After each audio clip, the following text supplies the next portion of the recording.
Okay, we're on a new video now. You should already know how to use rules 1 and 2. Rules 1 and 2 are this.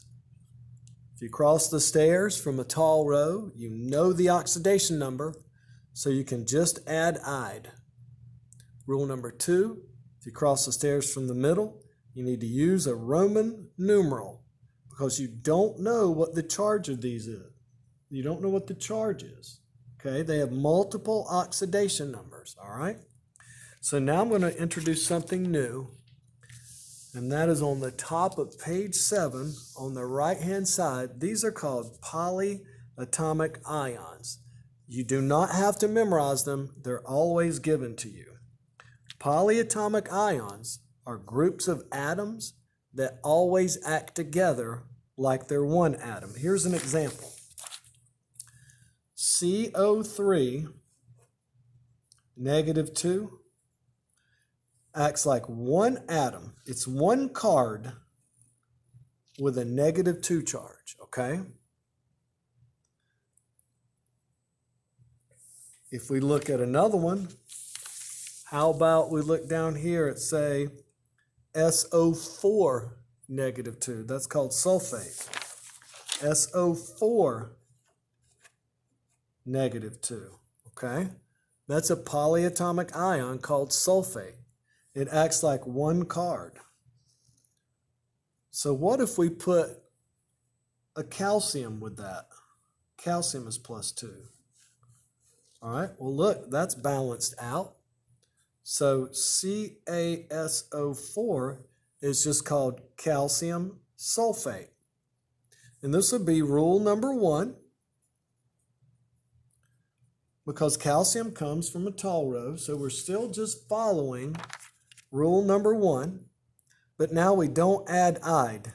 We just say the name of the polyatomic ion. We're going to try a couple of these for practice real quick, and I bet you will crush it.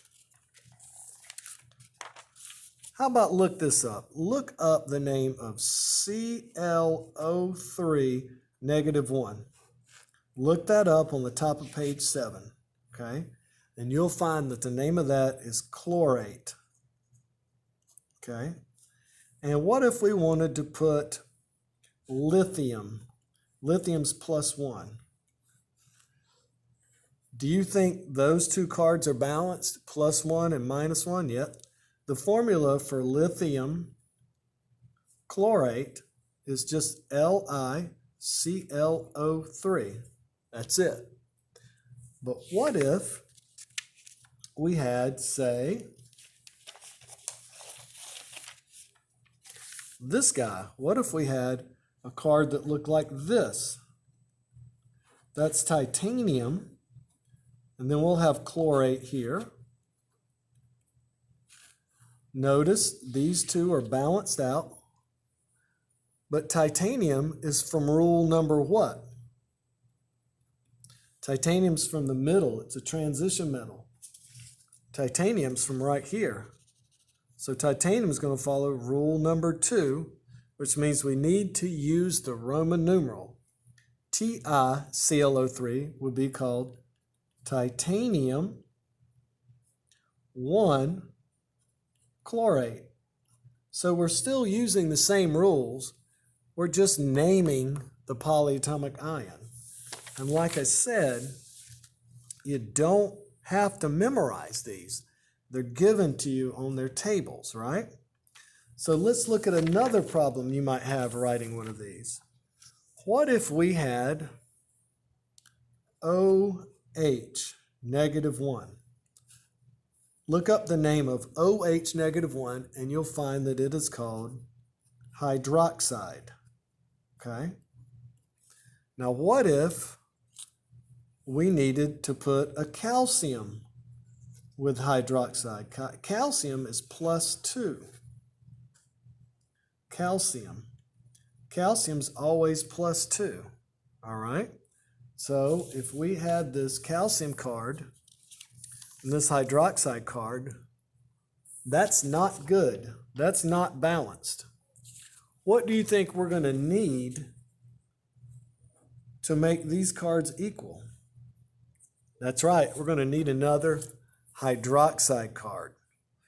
So it'd be Ca and 2 OHs. How would we write that formula for calcium hydroxide? You're going to need 2 of these. Again, I'm just going to draw it here. So to write the formula for calcium hydroxide, that will be Ca, and then OH in parentheses 2. All right? So the way we're writing this, the way we're writing the OH, and to let you know that there's 2 of them, this part right here is written OH parentheses 2 of those. Okay? That makes sense to you, I'm sure. OH2, I'm sure that makes sense to you. So CaOH2, what would the name of this be? Calcium is rule number 1. It's just going to be called calcium hydroxide. All right? And again, what if I did this? What if I had iron with a +2 charge and hydroxides? What would the name of this be? It would be, the formula would be FeOH, and it takes 2 of those. But this is iron. It's a transition metal, so you have to use rule number 2. Oh, I didn't realize that was off the top of there. I'm sorry. So you have to use rule number 2, and this will be called iron what? Iron what? Iron 2 hydroxide. That ought to help you out, okay?